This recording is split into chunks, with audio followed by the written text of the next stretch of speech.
Everybody. Peace, peace. I guess I guess you're supposed to wait for people to join, I guess. So I guess I'll do that.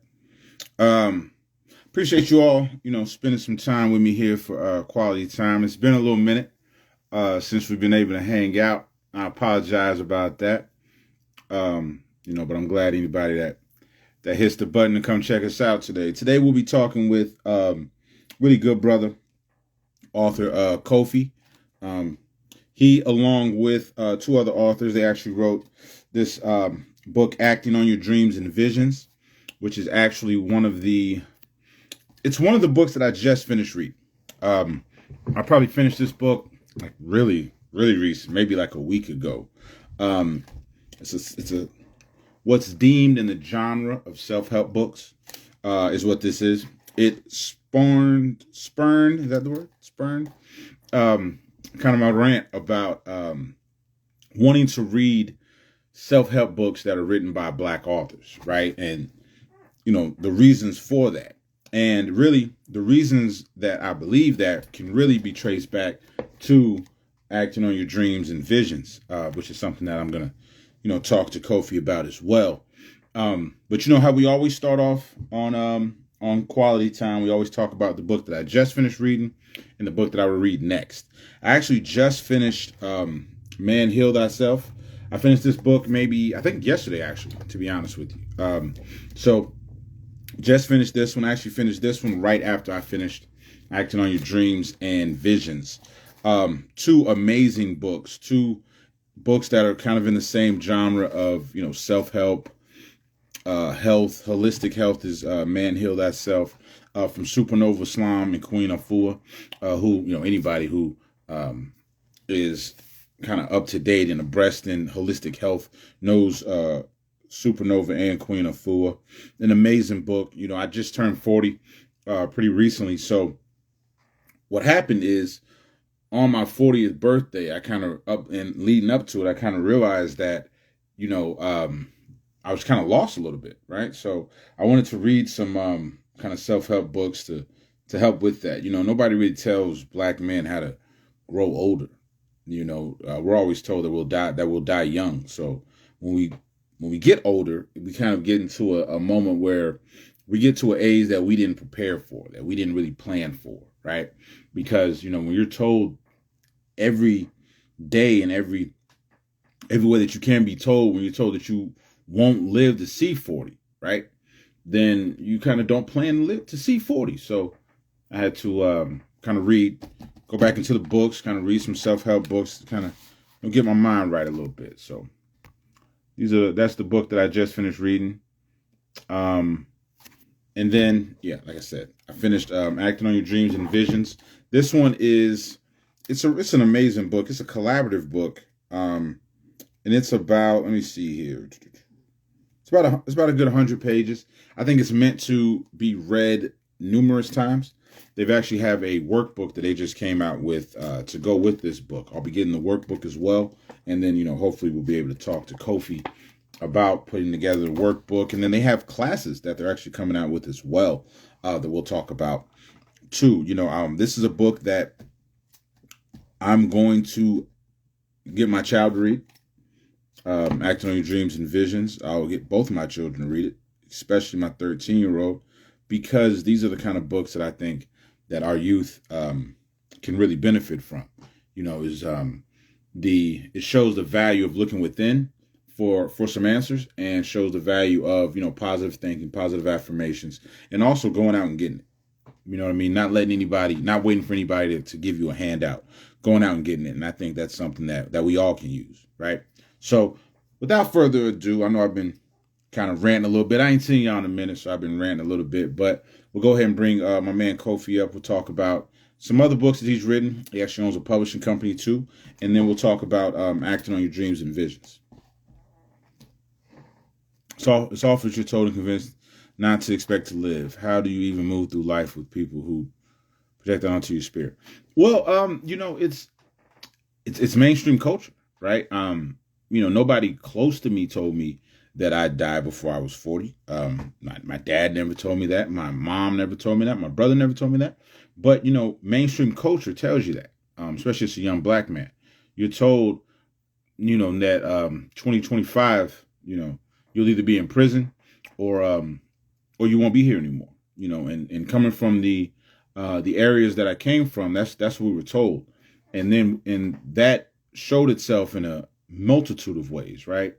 It showed itself in we grew up really fast, right? We were doing things at 13 and 14 that 19 and 20-year-olds should do, right? And it shows itself in so many different ways in the mentality of us as a people. We can go into that. That'd be a whole nother live that we can talk about the many different ways that the hypnosis that mainstream culture will put on black men, that will decrease the way that we look at our life, at our lifespan, right? We don't really, and up until recently, we would not really see many black men get older, right? I'm from the era of like Tupac and Biggie died in their 20s, right? So we didn't see, like now, they have Jay-Z, he's past 40 years old. There's, I don't want to keep naming rappers because rappers be in trouble lately. But, nowadays there's more elderly black men, right? I was growing up when Denzel wasn't old yet, so Denzel was still a young man. So now they're able to see Denzel, Samuel L. Jackson, in another light, like Barack Obama. They're people are able to see black men that are older now, which is really good for the psyche, really good for the mentality. So I think things are getting better. But anyway, I've talked to y'all enough. I think. Hold on, let me move this out my way here. Let me get comfortable. I've talked enough, so let's go ahead and bring Kofi up here. Melanated Reader, what's going on? All right, let me get my man up here.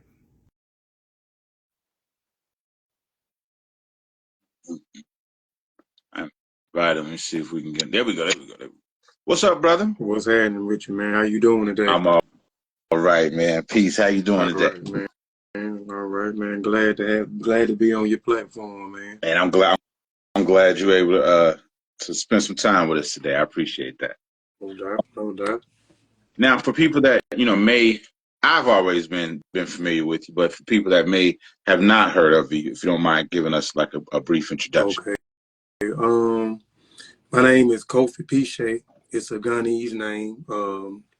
My ancestry goes back to Ghana and Nigeria. I'm an independent researcher. Been an independent researcher for 13 years. I'm a part of various research groups, Kofi Piche Research Team, which I founded. We wrote 5 publications dealing with African American culture, tradition, whether it's in West Africa, Central Africa, East Africa, North Africa, the Caribbean or America. I'm also a part of the Masi Warrior Clan, who we deal with extensive research in West Africa, particularly dealing with West African culture and tradition. I'm an author of several of my own books. I have a partnership with the Gaya Journal Skills Academy that's in Gambia. So I do a scholarship every year where I pay for 2 students in West Africa to go to school at the Gaya Journal Skills Academy up under the owner, Fatou Saint Gay, and the principal, Ali Sambu. I'm an owner of a publishing company. I have my own Mboka Family Connect apparel, where I sell my own brand. As I learn, we all learn, which is a phrase I coined and trademarked it a few years ago. A ghostwriter, a writer, community activist, lecturer, public speaker, amongst other things, man. That's a long list of things, man. I got you. So, like you said, you've been doing research for more than 13 years. Kind of, what started your career in research? Wanted to know who I was, man. So I just started purchasing a lot of material, man. A lot of it was pseudo material in the beginning because I was just trying to figure out who I am, where I come from, what my people contributed to the world. We've been taught in school that our ancestors did not contribute anything to the world, which I knew that was a lie. So just man, me trying to find who I was, you know, and where I come from, and which led me to West Africa. So it made me want to know more about West Africa as well as my ancestry in America and how things came and transpired to be, man. So 2012, 11, somewhere around in there, I made it my long life duty to research, to understand my surroundings, who I am, where I come from, how things work in the world, you know, and the psychology of other people. Yeah, you know, I think we're around the same, you know, age group, and you know, we're around the same. We were there when the way that they described how we, like you said, we were always told that we didn't contribute anything to the world, Mm-hmm. and the way that that like slavery was taught in schools with us is it was kind of presented like we should be kind of grateful that we were kidnapped and brought over here, right? So, like, you know, they talk about Africa in such a derogatory way that it made like a mental kind of appreciation to people for abusing our ancestors. You know what I mean? Mm-hmm. Yep. Yeah. Most definitely. That's a sad thing, you know, like you said that we've been taught, you know, and they still teaching that to this day that it was a privilege in order for the Europeans and the Jews, because we give the Jews a pass, they the one that funded the Atlantic slave trade, but we also give the Arabs a pass because before the Atlantic coast slave trade, you had the Barbary coast slave trade or the Sahara coast slave trade. But the Hmm. Europeans just took it up another notch where they was able to benefit and was able to, you know, gain riches, resources, you know, and a commodity of people to work for free labor. Right. Yep. Yep. All right. So now, you said that you know, before we get into this particular book, Acting on Your Dreams and Visions, what was the first book that you wrote? Do you remember the first book? Yes, well, it was a collective effort. I got a group. I founded in 2017. It's called the Kofi Piche Research Team. We have various lectures on Kofi Piche TV. So in 2020, during the pandemic, we put out a book called The Spirits of the Masi, a historical survey in the minds of African warrior scholars, Volume 1. We put out 5 volumes. Okay. And we put out 3 volumes in 2020. We produced 3 books during the pandemic, and then every year after that. So that was the first book I did. That was a co-authorship with the other various members of Kofi Piche research team. And well, that same year I put out a book, As I Learn, We All Learn, sharing information with others. I don't have it up here. I thought I had it up here. Deepens Your Own Knowledge. So that was my book, late 2022, that I actually wrote by myself. But I started writing blogs actually before I started doing books. Okay. Now, the first book that you wrote, did you self-publish that one? Yes, sir. Okay. I didn't have the publishing company at the time, but I self-published that. We self-published The Spirits of the Masi, Historical Survey in the Minds of African Warrior Scholars by ourselves. And then I went on to do As I Learn, We All Learn, sharing information with others, deepen your own knowledge. I self-published that myself as well. Okay.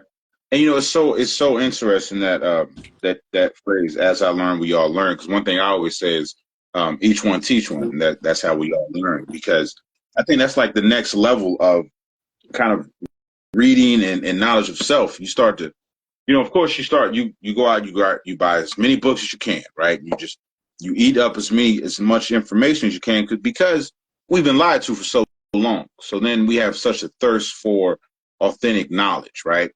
And we get as many books as we can. We read them all, and I think the next step is that sharing of the information, right? You can't hoard all the information to yourself. It's getting it out to people. Mm-hmm. So tell me about how you learned about like communication and like sharing information, what all you've learned since you started your tracking and writing books, like what all has changed in the way you think about communication. I mean, it's an important thing. You mentioned the word each one teach one. As Right. I learn, we all learn is a spinoff from each one teach one. I emulate the structure of my business. I emulate the structure of who I am by what my ancestors did. There's something called the American Negro Academy. And Mm-hmm. the American Negro Academy had so many different people, Carter G. Wilson, W.E.D. Du Bois, and so many other great people that I can go name down the list who was a part of the American Negro Academy. And they believed that in order for us to perpetuate in our communities was through information. Each one teach one. At a Yeah. particular time in the United States, it was illegal for people of color, of black people, to read and write. Right, it was illegal. So they understood that, and you could be killed for teaching someone a black person how to read and write. So they understood that once they was able to read and write and comprehend information, it was their duty to teach the next person, each one teach one. They believe that's is how we was able to get out of our situation to put us in a better position. Put better position is through information. So it was important for you to share what you know with other people, and they share what they know with other people. So I just, I love that concept. So that what made me create As I Learn, We All Learn. And through the Mossy Warrior Clan, a research team that I was a part of, and me starting my Kofi Piche research team, I wanted to be able to do the same thing that they did, was to share the information. At the time, it wasn't in books because all those individuals that was a part of the American Negro Academy, these people was highly intellectuals. They was authors, they was doctors, they was writers, they was poets, right? So they conveyed the information in many different aspects, right? So I did it in a way of doing lectures. So Kofi Piche TV and Mossy Warrior Clan YouTube channel, this was a platform where myself and the others that was a part of the research team was to convey information of what we are. I believe and still believe that if we understand who we are, where we come from, what our ancestors actually did, it will actually empower us. You know what I'm saying? It wouldn't devalue us, because a lot of things that we get out of the food system, and I mentioned the food system, that's how I mentioned the school system, because it gives our kids a low self-esteem, because it teaches them about other individuals, Pythagoras, Euclid, Thales, um, all these other European, Greco-Roman empires and what they contributed, which came Jay with Johnny B. Lately's, right? So it empowered those who look like them. That's why you see a lot of the other people who succeed or excel, because they are empowered through the school structure, and we are being devoured. We have low self-esteem because we are being taught that we come from slaves, right? We've been taught we ran around in Africa with bones in our nose. We've been taught that we was primitive, right? We were taught that we lived in the huts. We taught that we didn't have high science, right? So I thought that this aspect, as well as them, was an important way. If I shared that information coming out of West Africa in particular, because most of us that's here in North America, what we call the United States, most of us come from via West Africa, and some come from Central Africa. So if I can highlight the great empires and a lot of the things that we did out of West Africa, um, it could empower people when we understand that, you know, we we was the ones who showed them how to get the animals outside of their house. So we created animal husbandry. Or you go to North Africa and you look at Kemet, which most people call Egypt, but those people are call themselves, which I'm also a part of a group called the Seshuma Ani Meta Nature. So I know how to read what y'all call the hieroglyphs. I know how to read the Meta Nature, right? So those people call themselves the Remich, or the Kemetu, and that place was called Kemet or Taimeri.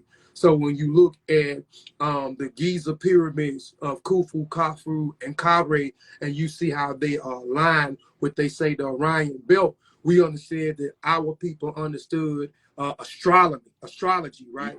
So we understood arithmetic. And then when you look at Alexander, the Greek, I'm not going to call him the Great, who was in the so-called great library of Alexander, which was in Hekapata, is what they call it, but people call it Memphis, Egypt. Those places surface a level of information in that so-called great Alexander library, but those people learned from those people. They learned about arithmetic, geometry, and so many other different things. You go into West Africa, it's the same thing, structure. So I wanted to highlight those things, so maybe that could empower other people. Where if my ancestors was skilled in a level of these different levels of science, we could I could do the same thing. So that's, so I implemented my structure off the American Negro Academy, because I wanted to structure it in the same way of highlighting West Africa or Africa in general, of the great things and the contributions that we made to the world that is not talked about, and it has been stolen, and people have been talking about it like they were the doers or the inventors of some of these things that our ancestors ushered in way before you have any of these other European or Arab civilizations.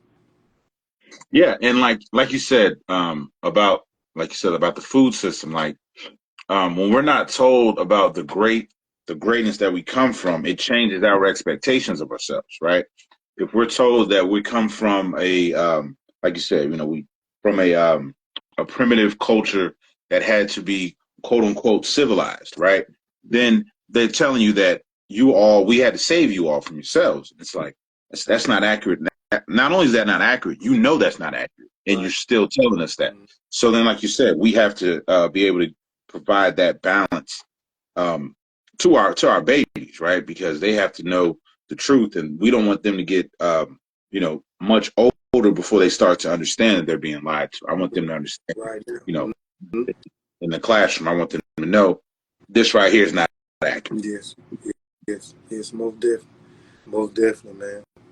Now, kind of, speaking on acting on your dreams and visions, I'll tell you a story first before we kind of get into the book.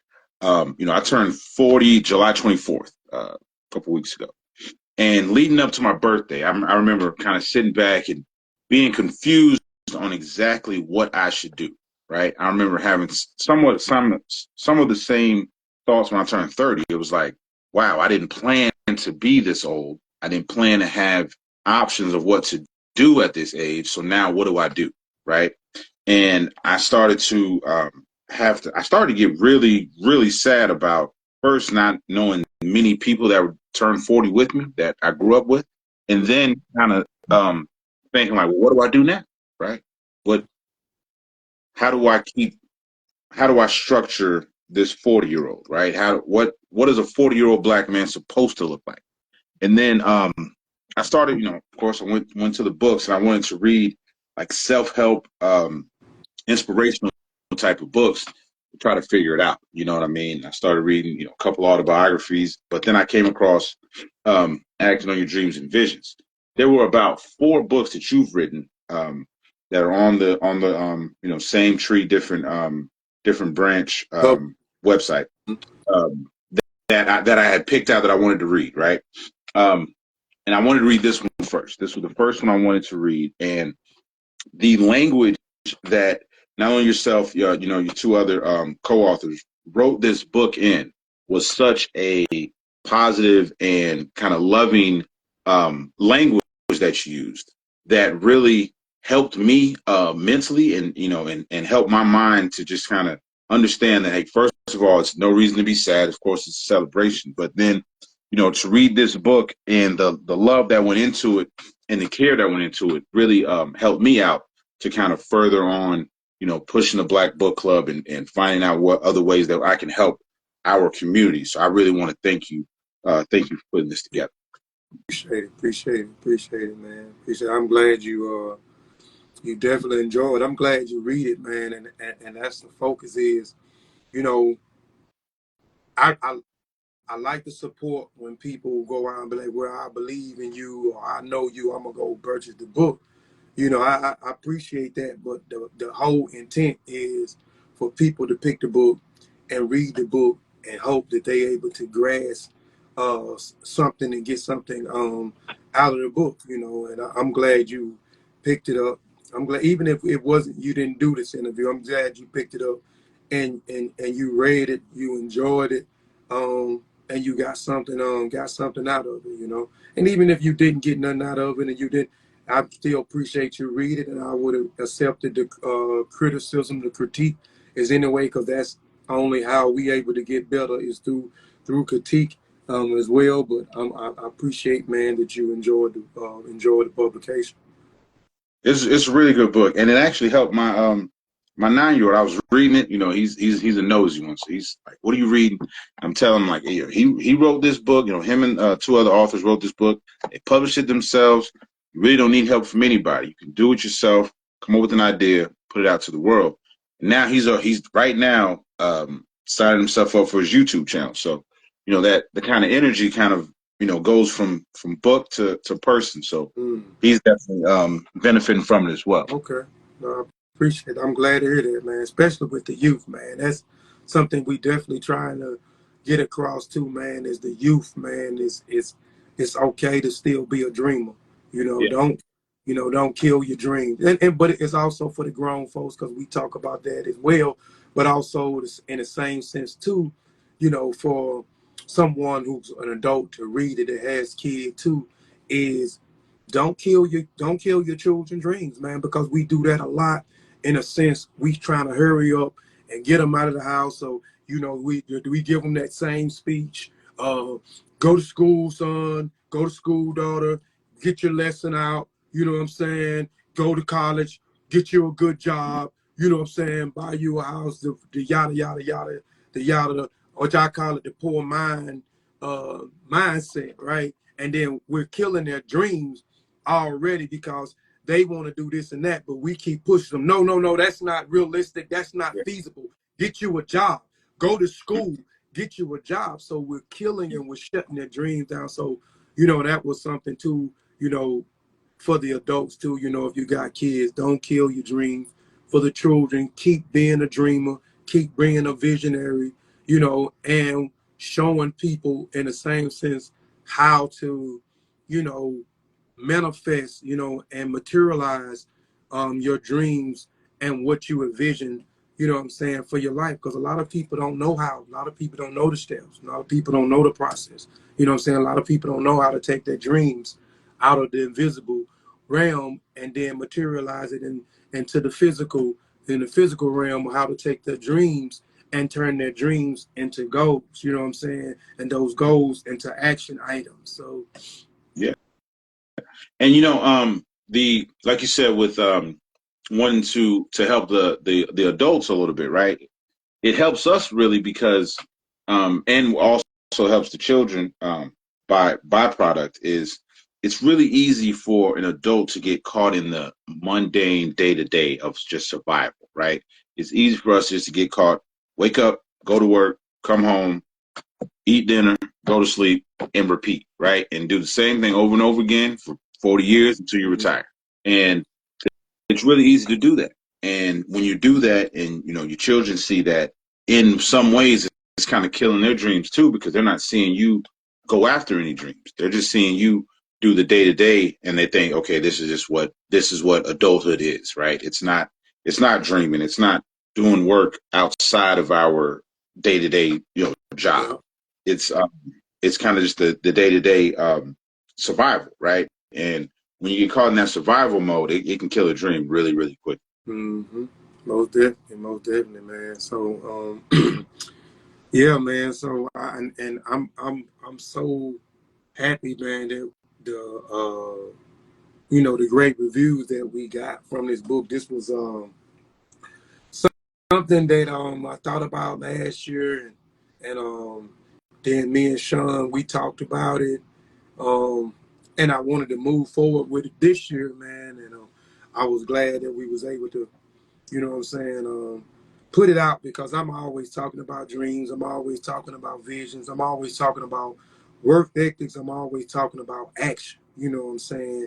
Action, because I see too many people that complain about the situation that they're in and don't want to change it, or don't know how to change the situation that they're in. So I said, well, let us put together something that could benefit and help. Because at the end of the day, like I said, for me, it's about helping people. I want to show, people, you know, uh, to be self-sustainable, you know what I'm saying, and show people, you know, how to actually do something, how to take an ideal and materialize it where you can actually see it, feel it, taste it, you know, and touch it, man. You know, if you dream it, you can definitely, and envision it, you definitely can achieve it. It's just going to take some action behind it, right?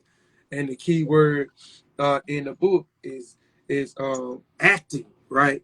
Is acting. And a lot of us want to change our circumstances and our situations. And a lot of us envision ourselves of being wealthy. A lot of us vision ourselves of being successful. A lot of envision ourselves of working for ourselves and not, and leaving a job.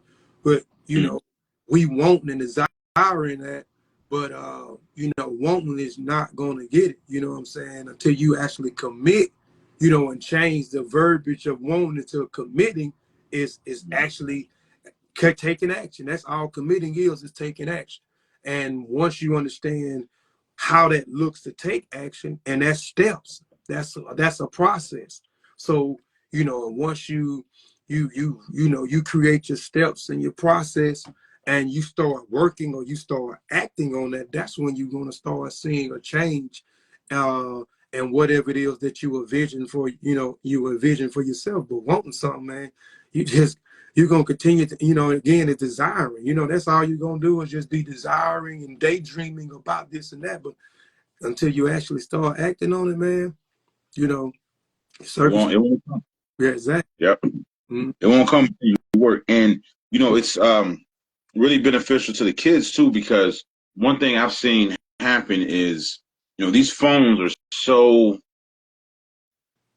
able nowadays, right? The phone can do anything. Mm-hmm. And with the kids, they can get really attached to that phone, and then come to the conclusion of where the phone's thinking for them, Mm-hmm. right? Where they think they have to have this phone to have any entertainment, to have any thought, to have any kind of anything. Mm-hmm. Then all of a sudden, they're getting all their personality and their aspirations from YouTube, right? Well, their whole personality is just from YouTube. Mm-hmm. And now they're not thinking for themselves. And books like this, acting on your dreams, which shows, hey, you have to get up and do some of the work, right? Nothing comes until you work. Don't expect a handout. These things are so important, especially nowadays, because the internet and social media, it can get to a point where it thinks for you. Yeah. And then we end up getting to a place of just pure stagnation, where we have to look for this phone to give us anything that we can make for ourselves. Like you said, that we can be self-sufficient. Yeah. Most definitely, man. And that's how we gotta do, man. We just gotta change our level of thinking, man. And that's what the purpose of this book was too. We just gotta change the level, our level of thinking, man. And we gotta stop being complainers. Like I know too many complainers, man, and I don't want to be around a complainer. I'm asking, what are you doing? And it's crickets when you ask them, well, what are you doing to change the situation? Most, it's sad to say, most of us, most black people in general, we want to win the lotto. We waiting to win the lotto. I hear so many people talk about, man, when I win the lotto, that's when I'm gonna do this, that, and the third to change. No, you got to start. You got to figure it out right now. You know what I'm saying? How to change. How to change your situation. Whatever it is, and everybody is here with a purpose. Mm-hmm. We figure out what our purpose is, and our God-given rights is. I tell people, you're good at something. So whatever you figure out you're good at, you need to figure out now. You need to put in to perfect that some more. You need to put in those hours. You need to put in those 10,000 hours or over 10,000 hours. Then you need to figure out how to monetize it. You need to figure out or get a mentor, you know what I'm saying, or someone who has experience, you know what I'm saying, in whatever it is that you may be good in, and it's something that you're trying to do and you want to monetize. Well, it's not like, it's not like work, you know what I'm saying. Then once you figure out what it is that you're good at and you want to do, start writing stuff down. That's the great thing, right?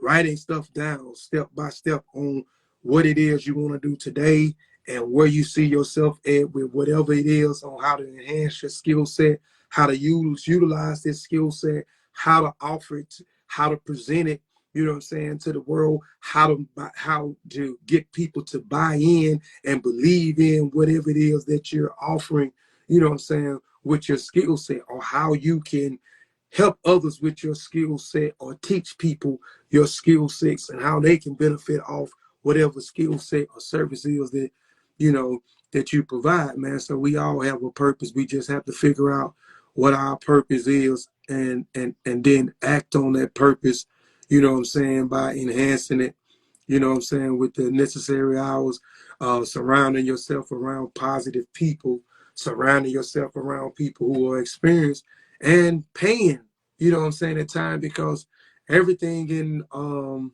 this world ain't for free. You know what I'm saying? So, paying for information, right? We say knowledge is power, right? You know what I'm saying? But applied knowledge is power. So, Yeah. And we say knowledge is valuable, right? So if a person is not willing to give it for free and they're offering a fee, pay for it. I give away a lot of free information. You know what I'm saying? I give away a lot of free information, but I have paid for a lot of information myself. You know what I'm saying? I don't mind paying for information because I understand, again, knowledge is valuable, right? So whatever I pay for that information, I know I'm going to get that back 10 times, because I'm going to take that and I'm going to maximize what he gave me or she gave me, and I'm going to utilize it to my benefit in the best way is possible. Now, with putting this book together, like with such a research heavy background that you have, right? One thing that how do you research for a self-help, like, inspirational book? Like how do you put that research together? I mean, off of your own experience. These books is written off. This book is written off my own experience, Sean's own experience, and Dr. Wade's own experience. In the prologue, I wanted to make sure, when we was writing this book, that we give our own personal experiences of our triumphs and our triumphs, you know what I'm saying, and connect, to connect with the people. So, and the research come from off the experience of what we did and what works, you know what I'm saying, what works for us and what we did in order to put ourselves in a better position, or reach a goal, or reach a dream, or reach our aspirations, or what we envision for ourselves. So we talk about a lot of the steps, but also I can say I've read a lot of self-help books. Dr. Ashley Wade has written a self-help book, which is also a great book as well, because I like the modules that she have in there where you self-reflect on yourself in there, because she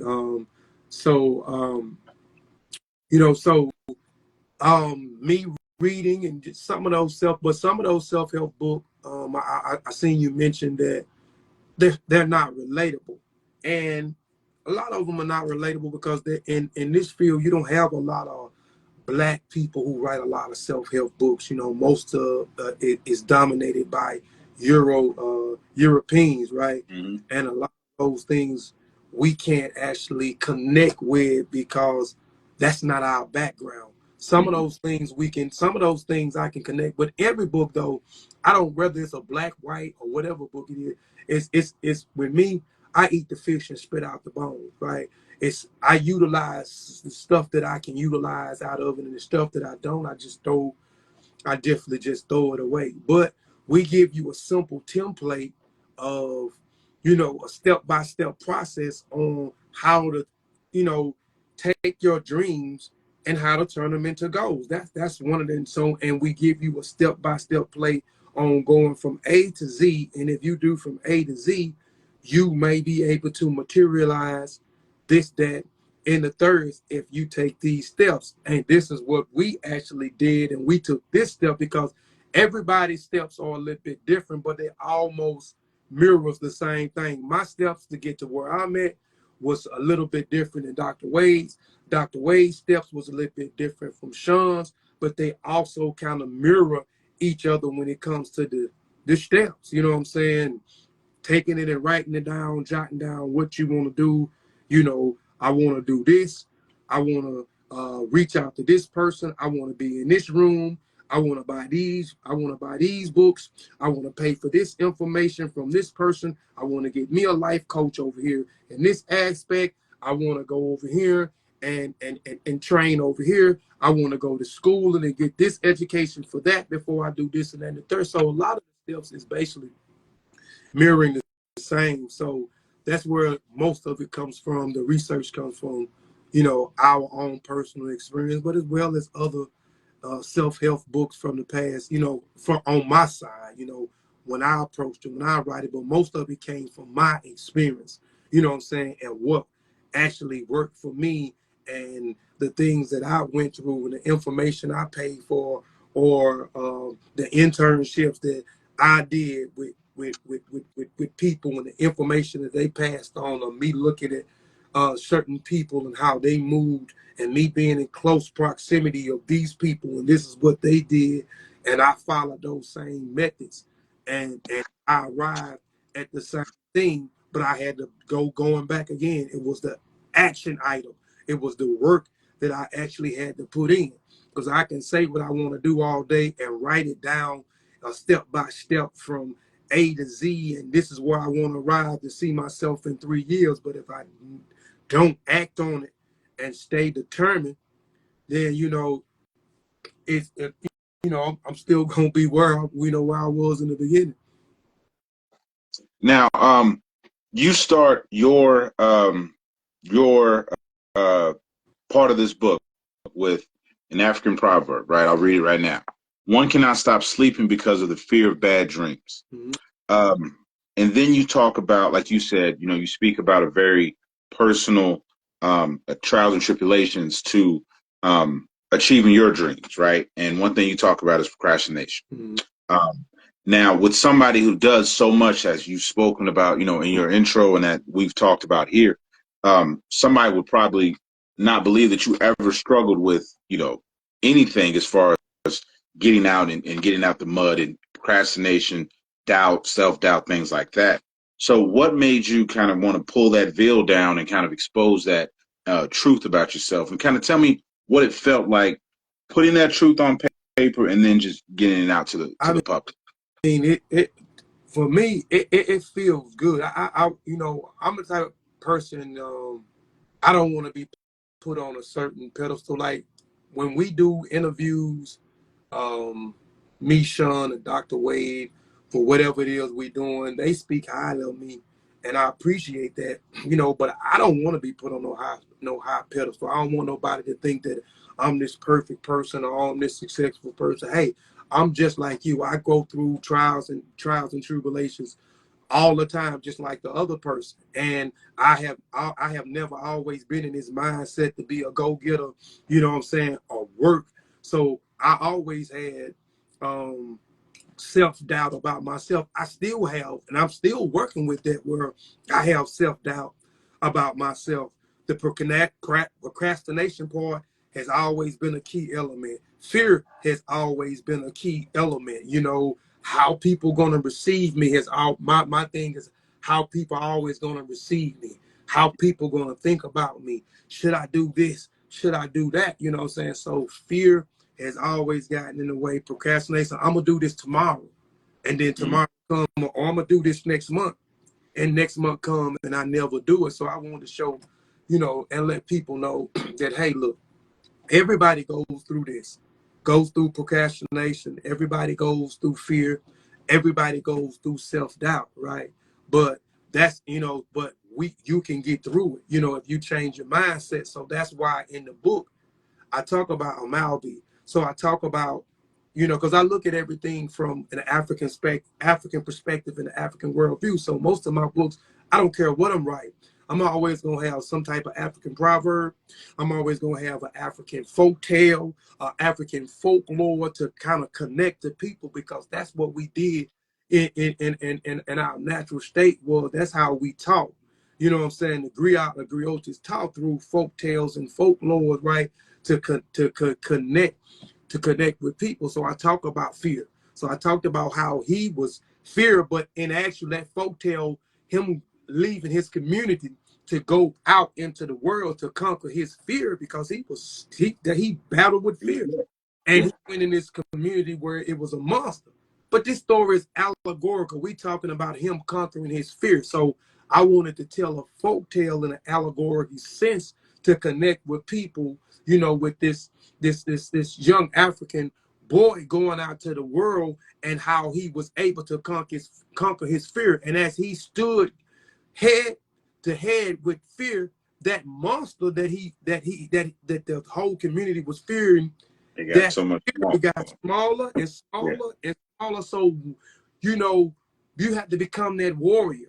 And once you become that warrior and you attack that fear, man, you're gonna look, man, this wasn't nothing, man. I feared this, man. This wasn't nothing. That fear begins to get smaller and smaller and smaller and smaller, man. So it felt good for me as I was typing these things up, man. I was getting this off because I knew this was gonna be able to connect with people, because I'm revealing and exposing who I am, and you know, and then relating it with correlating with a story that's definitely going to connect with people, and getting people that you just got to get out there and you just got to meet your fear head to head.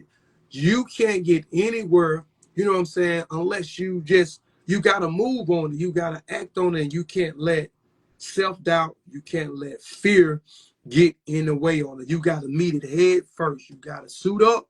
You got to lace up them boots, man. And you got to get out there on the battlefield, man, and you got to conquer whatever it is you got to conquer by any means necessary, brother. Yeah. Hey, it's what has to happen. And like you said, you know, I appreciated the honesty, especially in the beginning of the book, because it kind of it draws you in. People are drawn into authenticity, right? And then kind of reading that and saying, oh, okay, so somebody who is held in such a high regard does, you know, has struggled with procrastination, has struggled with fear. Okay, so now I can understand that. Now I can, somebody who also struggles with procrastination can say, okay, this is what I can do even with struggling with procrastination, right? I just have to work through it. And that way, that really helps the reader, myself, and any other reader to connect with you and then kind of go on the whole trip with you all. Those three connections in the beginning, I really appreciate those. Yeah, most definitely. And that was the key thing. Like I said, that, you know, starting off, I told them we have to reveal ourselves to the people. Did that prologue, you know, so it's 3 prologues. You and that's something kind of out of the ordinary as well when you looking at and reading a book, you know, and the book structure of the body of the book, you know what I'm saying? It's necessarily 1 prologue, but I wanted us to have 3 prologues. And no prologue is exposing ourselves and revealing ourselves of some of the things that we actually went through and some of the things that we actually struggle, you know, and we got through. And I knew that was gonna draw the person in to read the rest of the book. Okay, well, now I want to go in and especially if you are aware of who we are. Okay, well, I didn't know this. So now let me go into the book and let me see, you know, what else is going on. What else what else is they're talking about in this book, you know what I'm saying? Because we definitely wanted to connect with the people. We just like you, you know, we just like everybody else, man. We go through it when we done been through it. Yeah. And and I'll say this about my comment about some self-help books not being as relatable. I wasn't really telling people not to read these books. What I was more so saying is that the jewelry and the gems that you can get from these celebrated books and these quote unquote cult classic books, all of that are in books written by authors that look like us, right? All of that, and it's less bones that we got to spit out, right? It's more poignant knowledge that relates to us, right? When I read a self-help book by an author that looks like me, like when I'm reading Acting on Your Dreams and Visions, I'm reading this book with the knowledge that this book was written with my success being a goal, right? This book was written as with people that look like me being successful, being a reason for the book being put together, right? When I read books written by authors that don't look like me, I always have to think, is this book written with me in mind? Is this book with my success being a fear or being a goal? And I feel more comfortable reading books that I can say my success is a goal of reading this book. Most definitely, most mine as well, man. Like I said, I just wish it was more of us in this genre of self-help, man. And we have some, but it's oversaturated, overpopulated by people that don't look like us, right? And those people get a little bit more exposure than the people like us, right? Whether you self-publish or you go through the traditional publishing company, those others, get a little bit more eyes or more exposure, and the other ones just go kind of up under the radar, you know what I'm saying? So, but yeah, I enjoy reading more of people who look like me because again, I can relate to a lot of the things that was going on. Like I was just reading a book the other day, and a lot of stuff that the guy was talking about, I definitely couldn't relate to it at all. I couldn't relate to it all. And another book I was reading that was recommended to me, I was reading, and I damn sure couldn't relate to it. I stopped reading it, even though it's highly been anticipated book, highly recommended book, and it's been out for years. A lot of the jogging,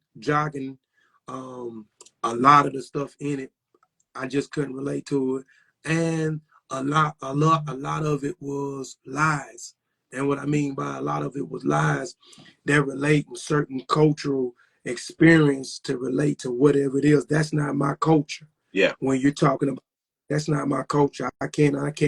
And that culture and the things that you're exposing to put these people that you're emulating off of or you using as a source reference, that information is not accurate because I know better than so a lot of stuff is a turn off. So some stuff I'll force through and read, and some stuff I'm just not gonna force through and read. I'm gonna put it down. Like that book, I bought the book, bought the ebook, boom, I put it down. It just wasn't for me. Some I go through it and I read it, and I take what I can and abstract what I can out of it, and the rest of it, I just, like I say, I just throw it away. But a lot of it, you don't have to get. Kofi, the hardest working man. What up, Black Panther? That's Black Panther. That's the co-founder of Mossy Warrior Clan, the group that I told you I'm a part of. He has various books out as well. Killmonger Corner 1, Volume 1, and Killmonger Corner Volume 2, a Pan-African journal. Shout out to Yeah, I need to get with him then. Yeah, I need to get with him. Yeah. And the reason why the Black Book Club was kind of started was because of, like you said, a lot of these books that are written by authors that don't look like us receive the praise, right? They receive the attention, and they're put on these pedestals. And I remember when I was I remember back in high school reading, I can't remember the exact book now, but it was one of those cult classics that they're given. They give 11th grade English classes, and they said this is a classic book. I think it's of Mice and Men. I always pick on that book.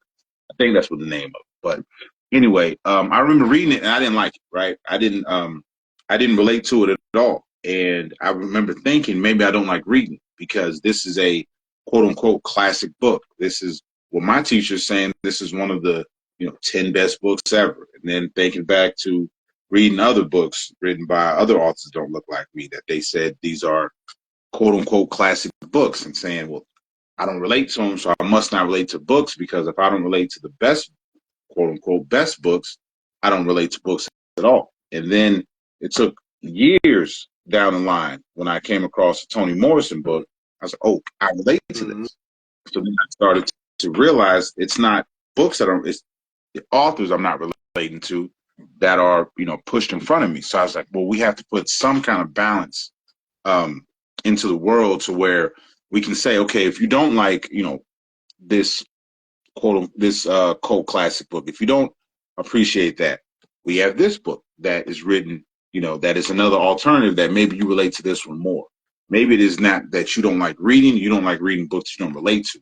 So that's really the reason why that we started the Black Book Club, is because of, authors like yourself that are writing amazing books that, the mainstream culture might not put onto the pedestal that they deserve to be on. I was like, well, we have to try to help with that. Yeah, I definitely appreciate that. That there, man, because we need more of that, man, pushed out in front of our faces, man. Mm-hmm. So how long did it take you to write your portions of Acting on Your Dreams and Visions, and then kind of take me through the process of getting it put out?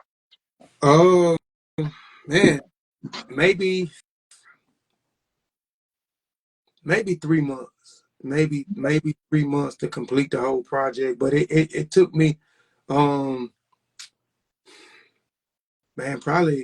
honestly, probably took me a month to write my parts, because again, this is a co-author book, so I don't, the entire, every chapter is not Kofi Piche. So it took me a good month. I don't sleep, so I'm up all the time. So I work on my client stuff, and after I finish my client stuff, I work on my own projects, and I work on the podcast stuff that we have to go on, and my content. So once I'm locked in, I'm locked in. So the prologue, I wrote that in a night. I wrote that one night in one night. My chapter one, it might have took me a couple of days, because what I'll do is my process. Everybody process is different when they write. So my process is, I jot down ideas, whether I'm in my office or I'm out and about, or I'm chilling with the family. I'm jotting stuff down on paper. I'm using my phone as a memo, and I'll come back in and I'll start extrapolating my notes, my voice memos, and I'll start writing. You know what I'm saying? I'll start writing, and then I'll write a rough draft, and then I'll come back. It just depends on how long. If it took me maybe 2 hours or 3 hours to write something, I might go away and come back to it later on, because it's a rough draft, and go back through it again. And then the next day I might add on if I need to add on.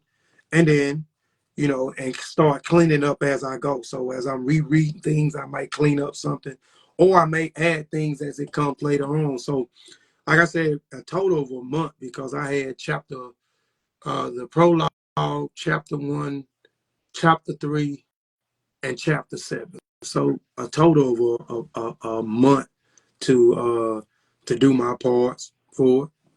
Okay. Now, with the collaborative book, are you reading the other contributions to make sure you're not repeating yourself? Kind of what all is the process of? Yeah. Like, are you your whole part and then everybody puts it together? What are you doing? Okay. So when I'm doing a co-author, most of the time it's either I'm coming up with the chapters, or we coming up with the chapters, or together, and the topics, and we already have a dialogue on it and a discussion before the book going. Just like with this book, Acting on Your Dreams and Your Vision, as well as the one me and Sean did last year that we did. Well, I'll write so many dang books. The modern day griots and griotes, the new generation book. We have a discussion, a dialogue about the chapters, what the direction we want to go in those chapters, so we won't be kind of repeating some of the same things. But as we getting through with certain things, we may shuffle. Boom, here go my part, or here's a rough draft. You know, this may not be the complete version, but this is a rough draft. So, and we're sending stuff back and forward also to make sure that we're not repeating certain things. And a lot of times we kind of like, we be dead on because we have so many different conversations before we actually start typing things. So when we start looking at it, we be dead on, you know what I'm saying? And sometimes we want to read because I want to be able to set the next chapter up. So I may want to go into something he said, or I might want to be able to set his chapter up or set her chapter up, you know, with my closing remarks or something within the chapter to set the next chapter up. So it's sharing information and just complete dialogue, because we talk, me and Sean talk on a day-to-day basis. Me and Dr. Wade, we talk almost on a day-to-day basis. So we always sharing and exchanging information to make sure everything is right. So it's always, again, is just sharing information and talking several times before we even start a project, you know. Yeah. Now, I've heard, oh, my man Chuck, what's going on, brother?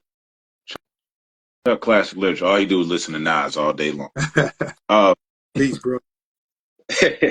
Now, I've heard one author say that when they're writing a book, they don't read any other books because they don't want that language to kind of permeate in their writing. What is your process in when you're writing a book?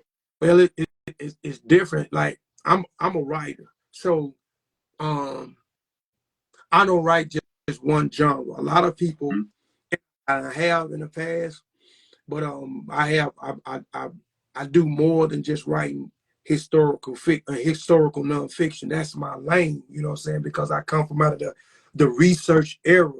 Right. When I'm writing historical fiction, I may have, you may walk in my office when I'm writing, I may have, man, books all over my office stacked up to the ceiling. And these are books that I'm using to extrapolate certain information in the and proper citing certain information that I'm collecting from these books. Now, when I'm writing we're doing this nonfiction book, I didn't particularly write and I didn't particularly read any other things like these other self-help books I read in the past. I remember certain things from them because also when I'm reading things, I like to tab, but I also like to jot my own notes down or write. Like my books, a lot of people tell me don't. My books, I have all type of notes. I write out on the side, and then I have sticky pads and I have notes, a notepad connected to this one book. Mm-hmm. And so I just go back and I maybe go back and say, okay, I remember reading a certain thing or a certain method or a certain point or something that I think that may be vital I use. So I'm going to use, if I have to, extrapolate something from somewhere else, because that comes from researching. Because anybody knows when you're doing historical nonfiction, you know, there's always going to be books that other researchers have cited and have pulled information from, because at the end of the day, when you're doing research, it ain't just about writing, because you have to understand a research methodology. A lot of people don't understand research methodology. So even when I'm reading certain books, I may not pull certain things from certain books because I don't understand how they arrive to their conclusion. So when you understand proper research methodology and you're reading multiple books on a certain matter and you understand a consensus.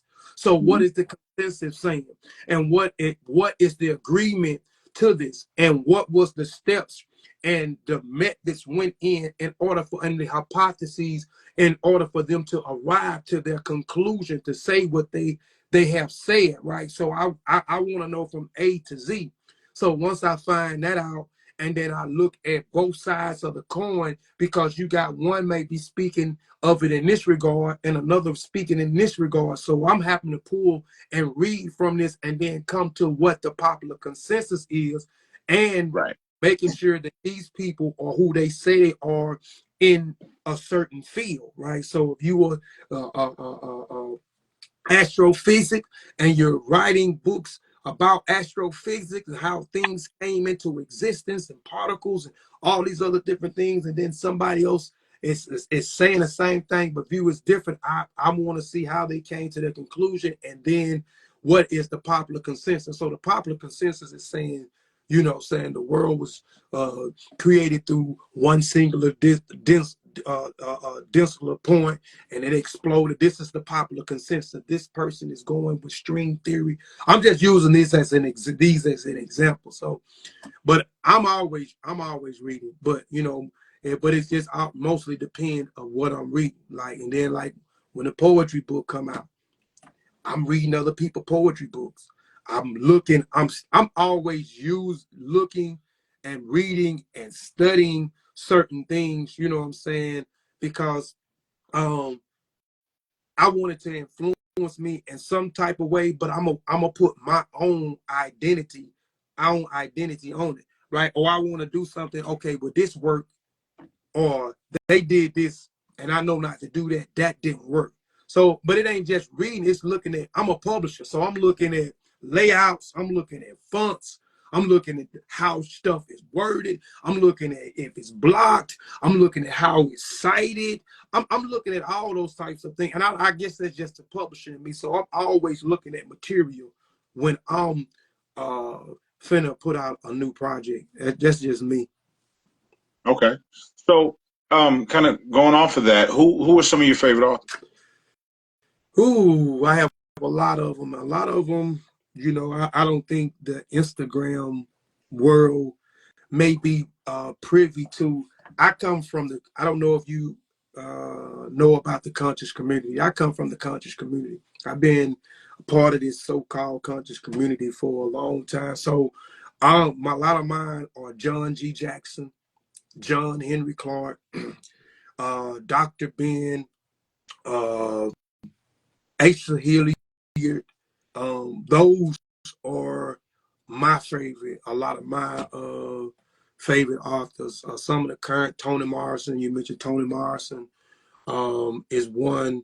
Jonah Vassar is another. Currently, one of my favorite authors right now. And those are some that I'm just thinking of. There's a few of them, new ones that's escaping my mind, but the ones that I named, Dr. Ben, John Henry Clark, Asa Hilliard, John G. Jackson, Chancellor Williams, which is one of my favorite books by Chancellor Williams, The Destruction of Black Civilization. I advise everybody to read that book if you want to understand who you are and where you come from and how we arrived to the point that we arrived in. Chancellor Williams is definitely one. Amos Wilson is another one of my favorite authors. So those are some of my favorite authors.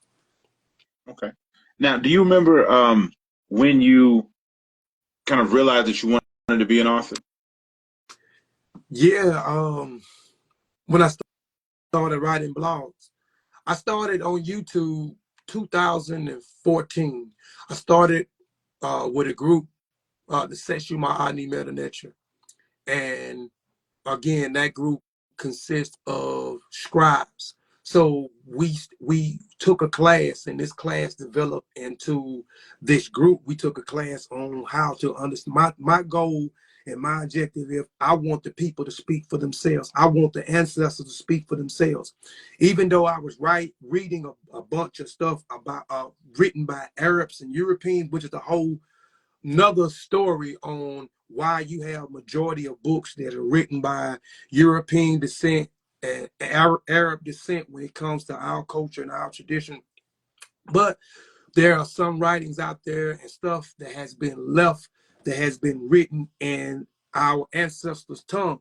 So I always believe in letting the ancestors speak. So that group, we took that class, we understood the nature, and we started deciphering what was on the wall, and we did that. So that kind of developed for me reading and us sharing information, sprung into me creating my own channel. As I learned, we all learn, me being introduced to the Mossy Warrior Clan, and my work ethic got invited to this group, and me doing various lectures, me traveling doing lectures, and putting content out on YouTube for the past maybe 10 years, and then developed me into, okay, I'm doing lectures, turn these lectures into blogs.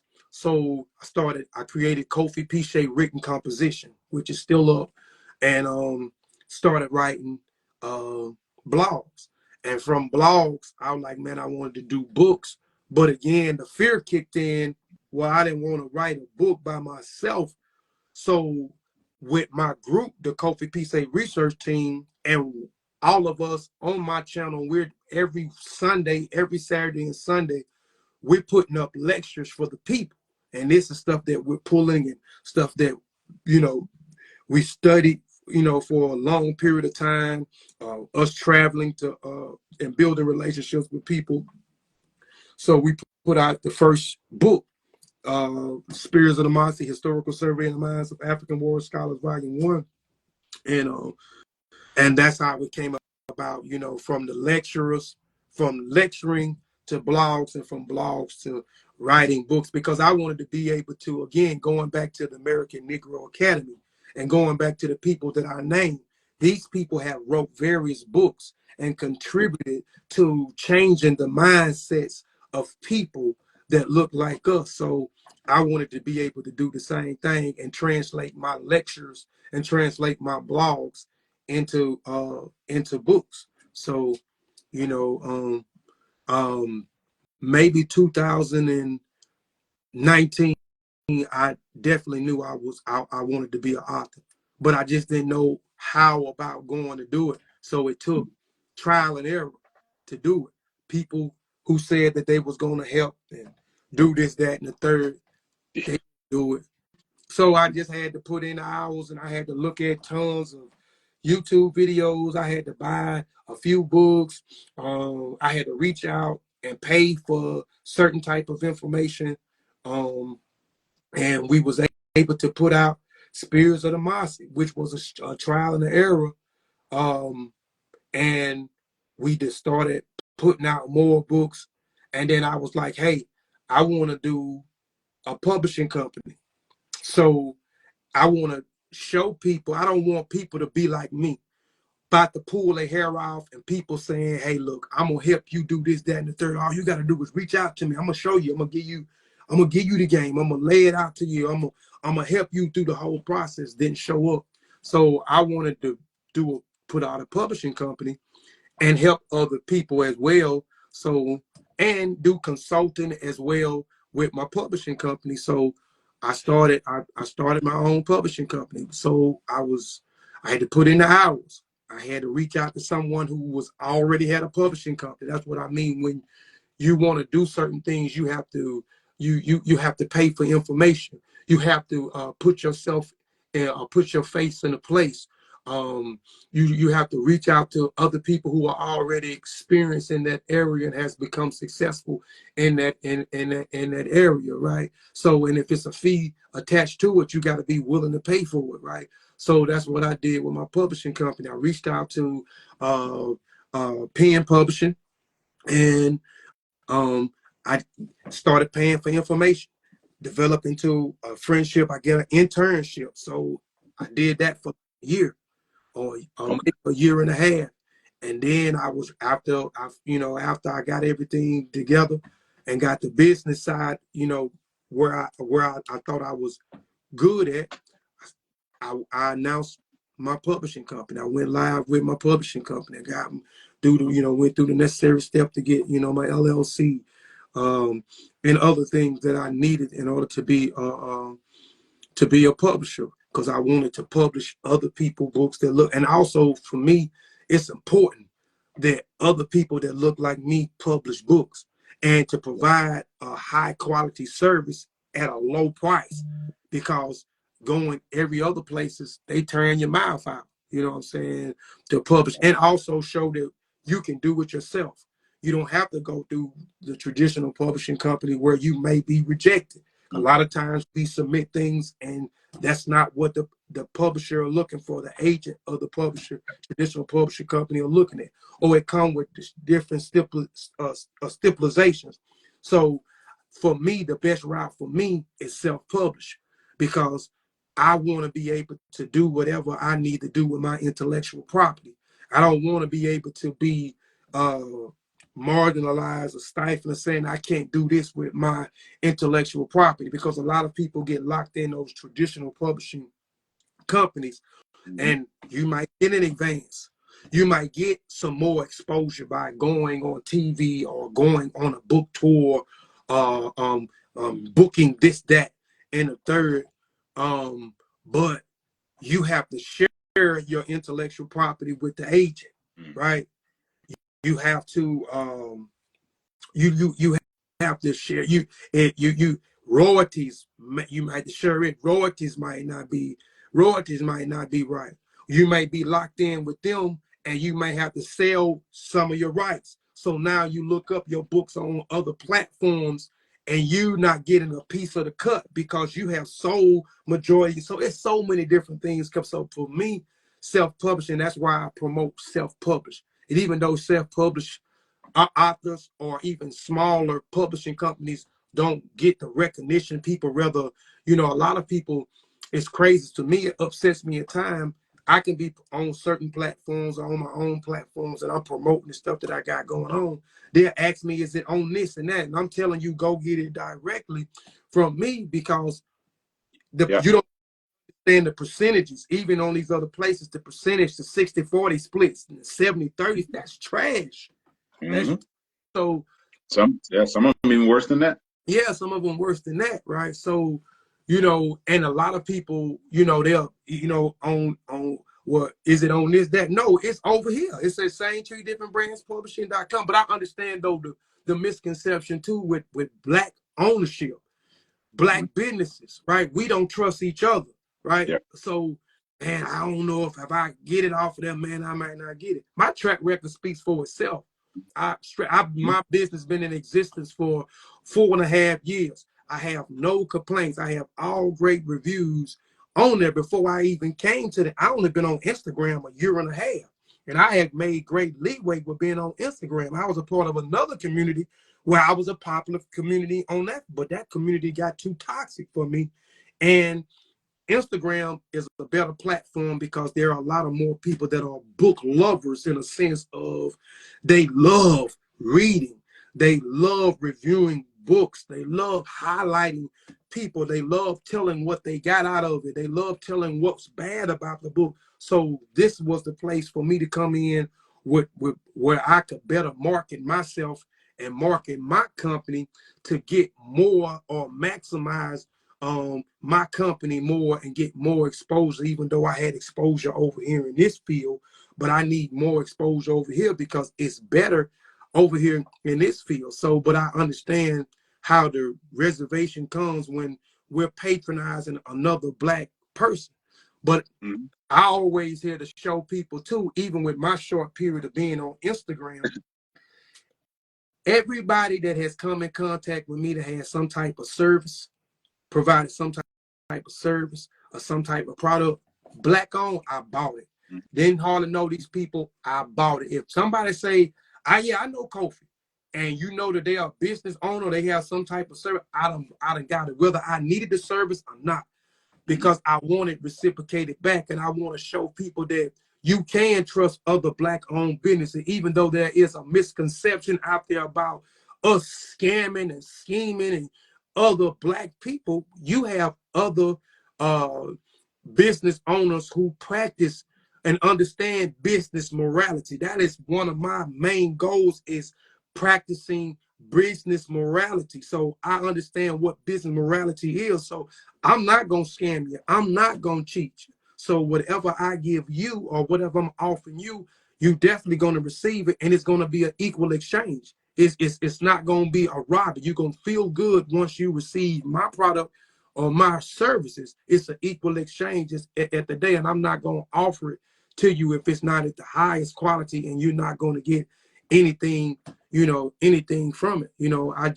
And my goal is to make self-published authors and small publishing companies more respectable, and make other black people feel comfortable with patronizing other black owned businesses. Mm-hmm.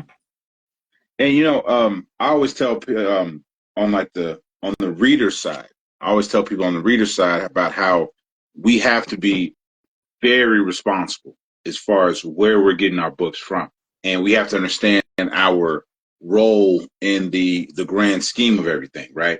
It's always easy to go pull your phone out, Amazon, 2-day shipping. Right? It's very simple. Mm-hmm. But the truth of the matter is, Amazon is their goal is to push out independent bookstores. With independent bookstores, that's black-owned bookstores. Mm-hmm. So we have to understand our role in it, right? If we're ordering off of Amazon instead of off of Same Tree Different Branch publishing, we are assisting in the pushing out of black-owned bookstores, right? We got to understand that, hey, first of all, most book readers, if we order a book, we're not reading that immediately, right? We're usually reading another book currently, and we're ordering either our next book or maybe even our third, fourth, fifth option as far as our next book. So we don't need it in 2 days, right? Because we're not going to rip it out of the plastic and start reading it anyway. So we can order it from a black-owned bookstore. We can go to a black-owned bookstore and we can wait a week. We can wait 5 days instead of 2 to get the book because we're not reading it immediately anyway. We got to understand that, right? And we have to understand the whole story of it. You know what I mean? I tell people all the time, like, hey, by all means, come to me and ask me for book recommendations. I'll give you any book recommendation you want. And if you order it off of another website or you order it from somebody else, that's fine. But I prefer always, when I give people a book recommendation, like if I tell them, hey, this Acting on Your Dreams and Visions book is amazing, I'm giving them your direct link, right? I'm not giving them an Amazon link. I'm not giving them whatever, any other company. I don't want to, start naming them off, but I'm giving them your direct link because I want them to order it directly from you. If not from you, I want them to order from a black-owned bookstore that ordered it from you, right? And I always tell people, like, we have a responsibility an immense responsibility to understand the goals of companies, to understand our role in how these companies operate, and to spend our money wisely, right? And to spend our money to where we'll be comfortable with who we're giving our money to. Mm-hmm. Yeah. Yes, most definitely. Most definitely, man. But I know, but there are people who self-publish book which is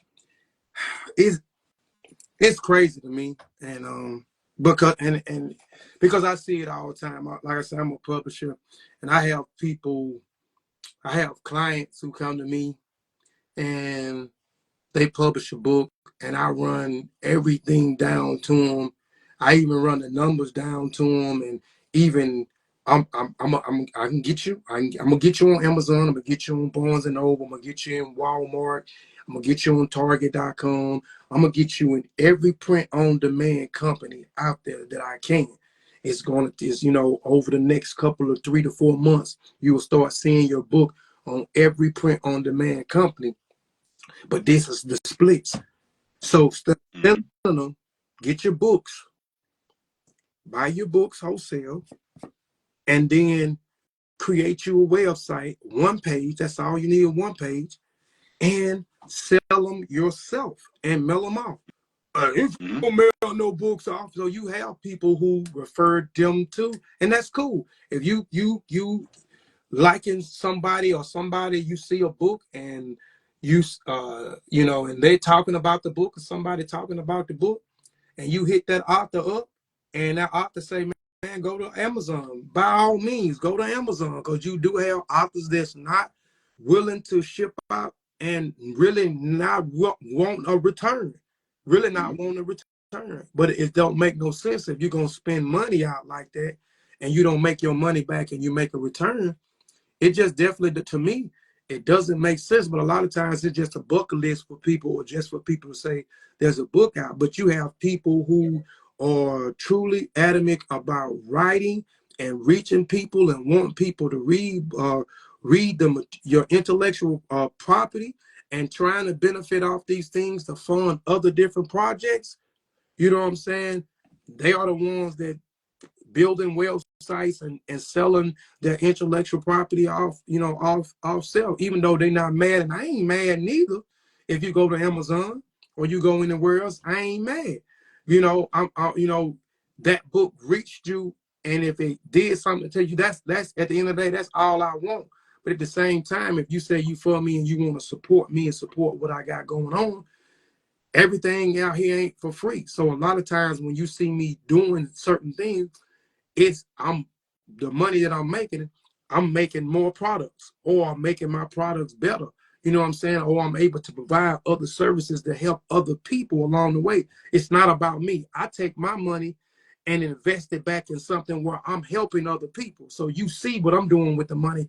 I'm reinvesting it to make better stuff, or to provide other services that helps other people. And that's what it's all about, is providing a service to help other people at the end of the day. But you can't do it but with air. So you want the people to have and maximize off their intellectual property. So I would rather see you, if you put something out, I'd rather see you get what you almost 100% of what you put out, rather than you get 30% or you get 40% of what you put out. It don't make. I'm saying I'm for you, but I'm going somewhere else where it's benefit. And at the end of the day, we say we for each other, but it's benefiting somebody that don't look like us. We don't own Amazon. We don't own Nobles, Target, Walmart.com. We don't own these places. We don't own them. Mm-mm. Baby, we don't own these places. So we have to look at it like that too. And we gonna be for our people, then we gotta make sure we for our people. You're contradicting yourself when you're going over here and you want, I put in all the blood, sweat, and tears, but you over here and they reaping the most of the benefits for it. They making the money and I ain't making nothing. It doesn't make sense. So they're making all the money too. They're making all the money. So you rather for them to make all the money and don't want me to make no money. It don't,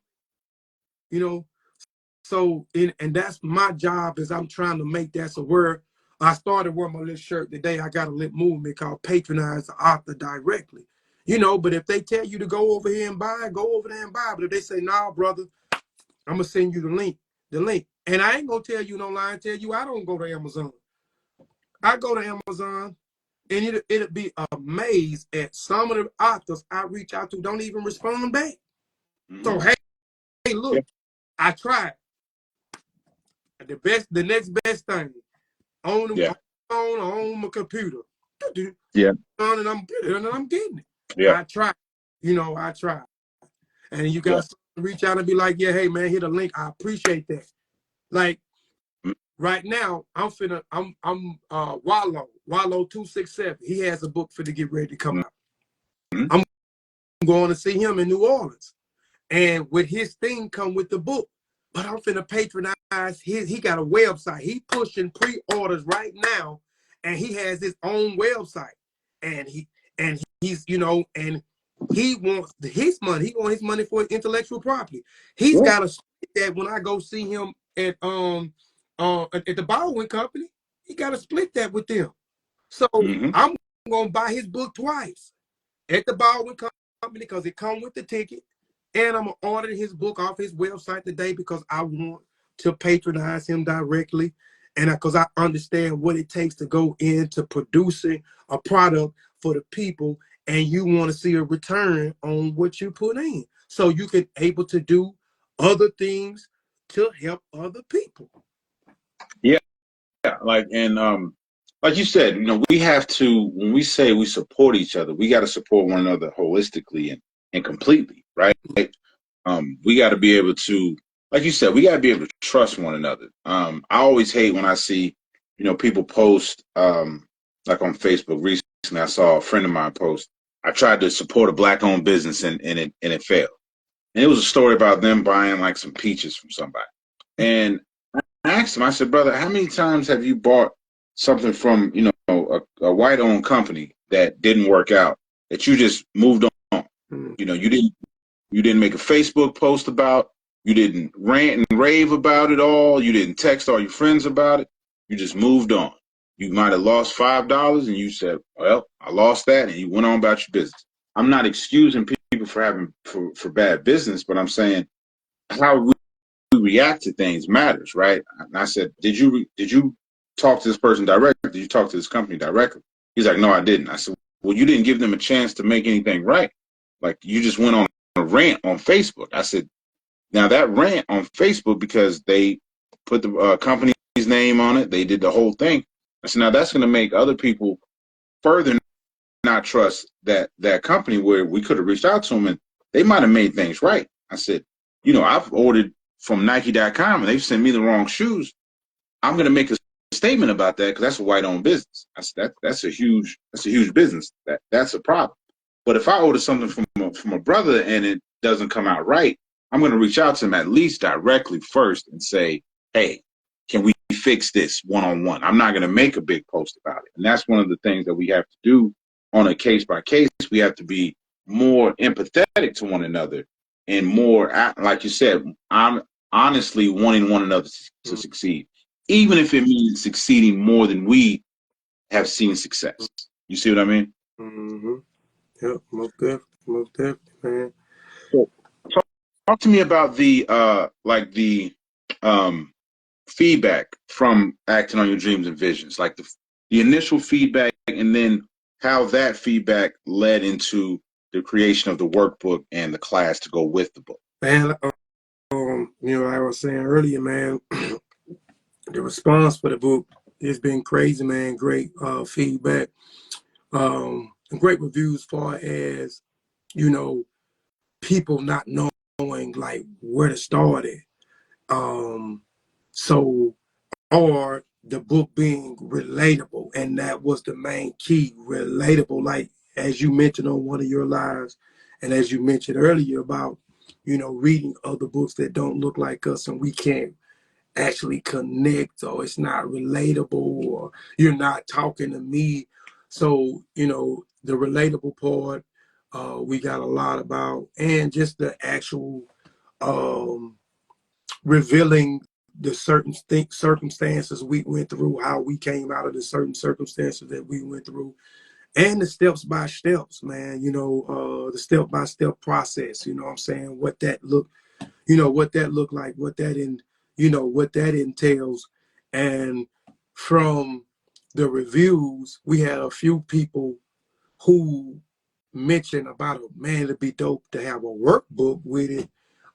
Tracy in particular, our good sister Tracy, she mentioned, she was one of them I know right off the top, and a few other people. So we said, why not create a workbook? So we created a workbook. So this was the workbook, for us. So we was, and it eventually wasn't going to be a class. It was just going to be just the workbook. So if people wanted the workbook have exercises in there to complement what you read with the main book, and so we just thought about it, man. It just made sense. We got a workbook. Why not do the classes? You know what I'm saying? And because we all talk to people, and people always say, like, I was talking to a sister the other day, and she was like, I just don't know what to do. I think about doing this. I'm thinking about doing that, but I just don't know how to go about doing it, who to reach out to, And so we said, let's create a class and make it a full curriculum and do certain things that they have to do outside of the class. So so we created a class where they got to have the main book, both the main book, the workbook. There's going to be some additional reading they're going to have to do. There's going to be some class exercises. There's going to be some outside projects that they have to do. So, I love it. Love it. right. So, so it's going to be breakout classes where we do and we share certain things. Man, it's so, I'm excited about the class, man. So everybody's going to get something from the class, and if you're thinking you coming to the class and you're just going to be sitting there, nah, it's going to be an interaction class. There's going to be things that we're going to be doing. There's going to be things we want you to do while you're in class, things you're going to have to do outside of the class, recommended reading you got to go do outside of the class. You're going to have to come back in. There's going to be things, steps, your goals, we're gonna show you how to write out. You're gonna have to, it's just gonna be a whole lot of things. It's gonna be a whole curriculum, man. So the workbook just sprung the class, man, and I'm just excited about the class. And again, it's about giving, and again, it's about helping others, right? And a lot of times when we look at businesses and entrepreneurs, we don't look at it as a company or a person of service, because at the end of the day, a business is created to give something to the consumer or to the community or to the people, as long as it's honest and it's an equal exchange. And my goal is to help as many people as possible to obtain their literary goals, to attain whatever goals they have in life. And if you don't know how to go about doing it, how it look like, how to materialize it, how to manifest it, how to conquer fear, how not to derail off the course when obstacles you are facing, That's big. this class is for you. This book is for you. The workbook is for you. Even if you don't get the class, get the workbook if you got the book. You know what I'm saying? And it'll help you understand a little bit more, and it gives you a lot of exercise that you can actually do for yourself in real time. You know what I'm saying? That's the thing. And you can actually do in real time if you apply yourself, and that, again, going back to acting, that's and that's the main thing, is acting. A lot of us talk the talk but don't want to walk the walk, because walking, you know what I'm saying, movement, it takes a lot of energy, it takes a lot of action, and a lot of us, man, don't want to do it, man. A lot of us don't want to maximize on those hours. A lot of us want to be professional complainers. A lot of us want to be professional haters. You know what I'm saying? So, but yeah, man. Again, man, the class. I'm excited about the class, and if anybody interested in the class, man, hit us up, man, or go to readwithdrwade.com, man, and register for the class. Or you don't want the class and you want the book, go to SaneTreeDifferentBrandsPublishing.com to get the workbook and get the main book. Yeah, like like you said, like you said a few times, the acting part is the most important. Is the movement, the trying, right? And I think a lot of times with us, especially with Black men, I think it's somewhat fear will keep us from acting on a dream, because we're afraid that if we put all this effort into it and we still don't succeed, right? What happens then?